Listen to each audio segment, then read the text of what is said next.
இன்றைய தியானம். தாகமுள்ளவன் மேல் தண்ணீரையும் வறண்ட நிலத்தின் மேல் ஆறுகளையும் ஊற்றுவேன்.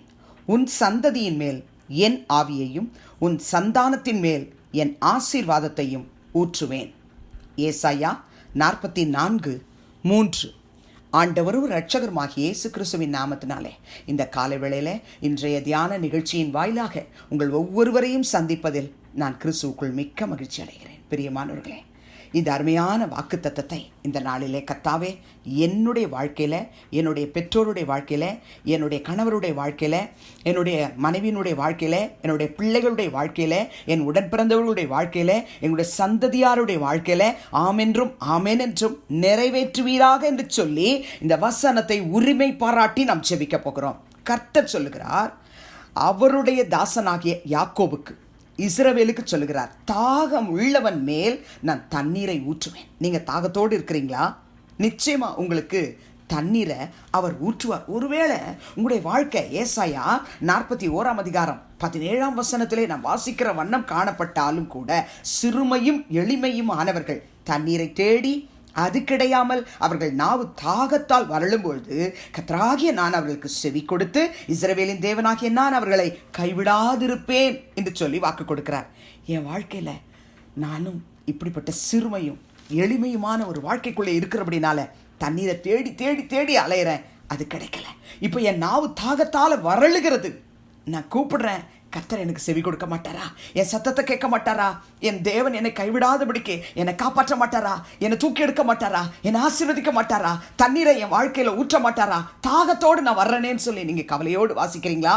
ஏசாயா 41:17 உங்கள் வாழ்க்கையில் இன்றைக்கு கர்த்தர் நிறைவேற்றுவார். பிரியமானவர்களே, அது மாத்திரமல்ல, ஏசாயா 59:21 வசனத்திலே கர்த்தர் சொல்லுகிறார், உன் மேல் இருக்கிற என் ஆவியும் நான் உன் வாயில் அருளிய என் வார்த்தைகளும் இது முதல் என்றென்றைக்கும் உன் வாயிலிருந்தும் உன் சந்ததியின் வாயிலிருந்தும் உன் சந்ததியின் வாயிலிருந்தும் நீங்குவதில்லை என்று கர்த்தர் சொல்கிறார். ஆமென். அன்பு சகோதர சகோதரிகளே, நம்ம மேலே இருக்கிற ஆவி, கர்த்தர் நம்ம வாயில கொடுக்கிற வார்த்தை இது முதல் என்றென்றைக்கும் நம்ம வாயிலிருந்தும் நம்முடைய சந்ததியினுடைய வாயிலிருந்தோம் நம்முடைய சந்ததியின் வாயிலிருந்தோம் நீங்குவதில்லை என்று கர்த்தர் சொல்லிட்டு, இது எனக்கு அவர்களோடு இருக்கும் என் உடன்படிக்கை என்று கர்த்தர் சொல்கிறார். உடன்படிக்கை என்று சொல்கிறார். தாகத்தோடு காணப்படுகிற தகப்பனே, தாயே, என் அன்பு சகோதர சகோதரிகளே, கர்த்தருடைய அபிஷேகத்தை நீங்கள் பெறாதபடிக்கு இருந்தா இன்றைக்கு யோவேல் 2:28 வசனத்திலே தேவனாகிய கர்த்தர் கொடுத்திருக்கிற அந்த தீர்க்க தரிசனமான காரியம் நிறைவேறும்படிக்கு நீங்க கர்த்தரை விடாம பற்றி பிடித்து கொண்டு கண்ணீரோடு கூட அழுது ஜெபம் பண்ணுங்க. உங்க வாயை விரிவா திறங்க. கர்த்தர் அதை நிரப்புவார். பிரியமானவர்களே, அவர் என்ன சொல்லிட்டாரு? நான் மாம்சமான யாவர் மேலும் என் ஆவியை ஊற்றுவேன். மாம்சமான யாவர் மேலும் என் ஆவியை ஊற்றுவேன். உங்களுக்கு மாம்சம் இருக்கா? கண்டிப்பா பரிசுத்த ஆவியானவரை உங்க மேல ஊற்றுவார். அப்பொழுது உங்கள் குமாரத்திகள் தீர்க்க தரிசனம் சொல்வார்கள். உங்கள் மூப்பர் சொப்பனங்களையும் உங்கள் வாலிபர் தரிசனங்களையும் காண்பார்கள். எதுக்கு என் மேல கர்த்தருடைய ஆவியானவர் ஊற்றப்படணும்னா, நானும் ஆசீர்வாதமா இருக்கணும், எங்க குமாரத்திகள் ஆசீர்வாதிக்கப்படணும். என்ன ஆசீர்வாதம்? தீர்க்க தரிசனம் சொல்லக்கூடிய ஆசீர்வாதம். எங்களுடைய குடும்பத்தில் உள்ள மூப்பர்கள் சொப்பனங்களை, நிறைவேற போகிற காரியங்களை குறித்து கர்த்தர் சொப்பனங்களை கொடுக்கணும். எங்க வீட்டில் உள்ள வாலிபர்கள் தரிசனங்களை காணணும். இதுவே எங்களுடைய தாகம், இதுவே எங்களுடைய வாஞ்சப்பான்னு நம்ம சொல்லும் பொழுது கர்த்தர் என் பிள்ளைங்க விரும்பி கேட்குறாங்க, அதை நான் அவங்களுக்கு தருவேன்னு சொல்லி நிச்சயமா தருவார். பிரியமானவர்களே, ஏசாயா 48:21 வசனத்திலும் கூட கர்த்தர் சொல்கிறார், அவர் அவர்களை வனாந்திரங்களில் நடத்தும் போது அவர்களுக்கு தாக விடாய் இருந்ததில்லை. கண்மலையிலிருந்து தண்ணீரை அவர்களுக்கு சுரக்க பண்ணினார். கண்மலையை பிளந்தார், தண்ணீர் ஓடி வந்தது. அன்றைக்கு நடந்தது இன்றைக்கு நடக்குமான்னு ஒரு சந்தேகம் நமக்குள்ள இருக்கலாம்.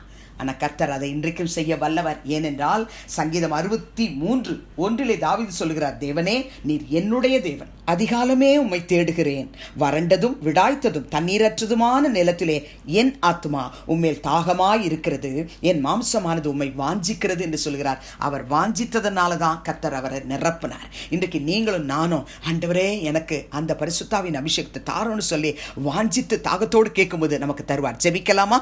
அன்பின் பிதாவே, இயேசு இயேசு கிறிஸ்துவின் நாமத்தில் உம்முடைய சமூகத்துக்கு நாங்கள் வருகிறோம். ஏசாயா 44:3 கர்த்தாவே, நாங்கள் உம்மிடத்திலே தாகத்தோடு கூட வருகிறோம். எங்கள் மேல் உம்முடைய பரிசுத்த ஆவியானுடைய அபிஷேகத்தை அளவில்லாமல் ஊற்றுவீராக. கணுக்கால் அளவு போதாதப்பா, முழங்கால் அளவு போதாதப்பா, இடுப்பு அளவு போதாதப்பா, நீச்சல் ஆழம் வரைக்கும் கொண்டு செல்வீராக.